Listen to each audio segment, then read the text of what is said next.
Types of plan. Now, what are types of plan? These are actually the various different categories or common plans that the managers perform at different level. Basically, there are 8 different types of plan, 4 of which we are going to discuss here today. I will be reading out the 8 first, but we will be studying only 4 today. What is the first one? First one is objective. Then we have strategy. Then we have policies. Then we have procedures. After that, what we are going to read in the next lecture, that is rules, programs, methods and budgets. Simple. So coming down to the first type of plan, what you can see, it says objectives. Just now we have read about standing plans and single use plans. But one important thing that you have to keep in mind, that all types of plans cannot be categorized into either single use or standing plans. Okay? It cannot be categorized. It is just the way it is. Objectives means objectives. It is neither single use plan, it is neither standing plan. So what are objectives? Basically, they are actually the end results for the achievement of which the organization is working. You are studying because maybe you want to become, suppose, profession X in your life. That is why you are studying. Or maybe if you take a short term objectives, you are studying business studies because you want to achieve 90%. So objective is your end result because of which you are working. Let's continue. They may be designed as the desired future position that the management would like to reach. Means the final position where the management wants to go, where the organization wants to reach. That is actually objective. The first and the foremost steps of planning is setting organizational objectives. Yes, this we did in last few lectures. While discussing the planning procedure, we understood that the first step is setting up of objectives. That is only written over here. And what kind of objectives we can have? Few examples are given. Sales, increasing sales by 10%, getting return on investment. That means earning profit up to 20%. And how my objectives should be? My objectives should be clear. My objectives should be achievable. Something which is very focused, very clear to all the people in the organization. It should not be confused. Increasing sales by 10% means 10%. It should not be increasing sales.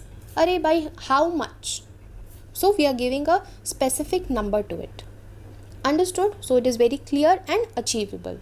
Now achievable as in, it's not that increasing the sales by 10,000%. Something which is actually impossible to achieve in a very short period of time, isn't it?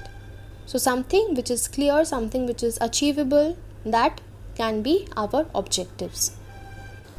Now moving on to the next type, that says strategy. Now after strategy also you see it is written, it is neither single use nor standing.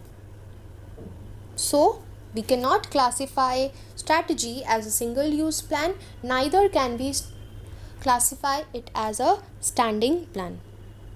So what are actually strategies? See, strategies refers to those plans which an organization prepares to face various situations, threats and opportunities. So what do we actually mean by strategy? Strategy means something we prepare as our move, isn't it? If we have to face a difficult situation, if we have to face any kind of threat, or we have an upcoming opportunity in front of us, then what would be our move? How are we going to behave in that situation? That is actually strategy, isn't it? Let's continue reading. When the managers of an organization prepare a new strategy for the business, it is called as internal strategy. What are internal strategies? Suppose some moves, some predetermined plan I am preparing for my own business, for my own organization, without referring to anyone, without bothering about anyone. That plan or that strategy is for my internal business, or you can say it is only for my business. That is what is called as internal strategy. But as I am preparing strategy for my own business, definitely my competitors would also be preparing strategy for his own business. That's very obvious. So sometimes it is required that I will have to prepare few strategies in order to counteract with my competitor's strategy also. What will be my competitor's move? I have to counteract that. As we do in chess, you have seen now, in order to counteract another person's move, we prepare our own move. So something of that sort is referred to as external strategies. Selection of medium of advertisement, selection of channel of distribution, selection of the sales promotion techniques. Okay. Now let us move to the third type of plan. And what is it? It is policy. Policy, if you see, you have something written in bracket. What it is? Standing plan. That means policy is a standing plan. Policy is an example of standing plan. And what was standing plan? Plans which we prepare for the situations which keep on occurring again and again. Isn't it? So let's read what is policy. Policy refers to the general guidelines which brings uniformity in the decision making for the achievement of organizational objectives. It means how are we going to proceed? We need to follow certain guidelines. That guidelines are nothing else but our policies. They provide directions to the managers of an organization. They are flexible. They can be changed as per requirement. Okay?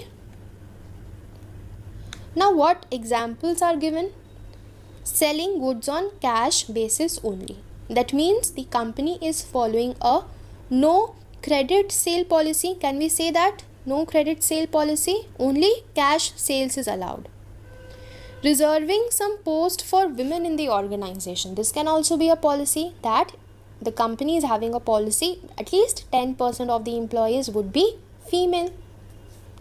So policies are what? Policies are the general guidelines which helps the organization to achieve the organizational objectives. How? They provide directions to the management. They help the managers to work.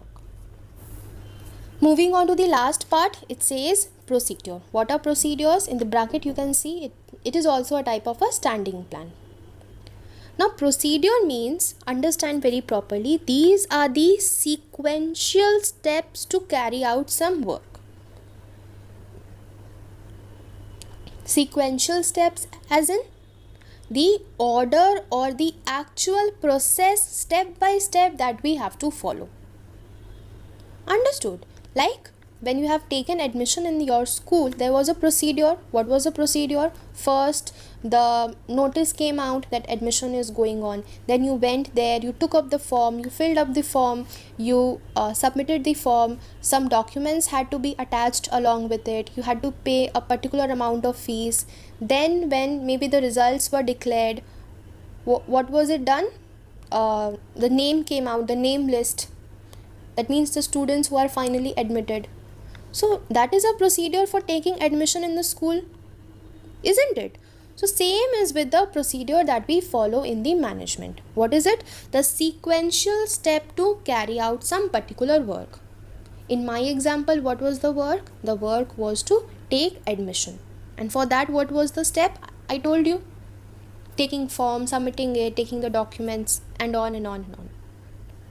So these are actually, they indicate the process in which the work is to be done. Understood? See what's written here? Oh, same line is written. They indicate which work is to be done in which way. They help in the performance of the work. The procedures are the guides to action. That means how will the work be done, that is actually told in procedure. Example, process adopted in the selection of employees. I told you about students, but over here example is given about the selection of employees in an office. Understood? So what is procedure? Procedure is actually the sequence of steps, generally in a chronological order, that we follow to do a particular activity. Okay? So that is all for today. We'll meet you in the next video. Thank you.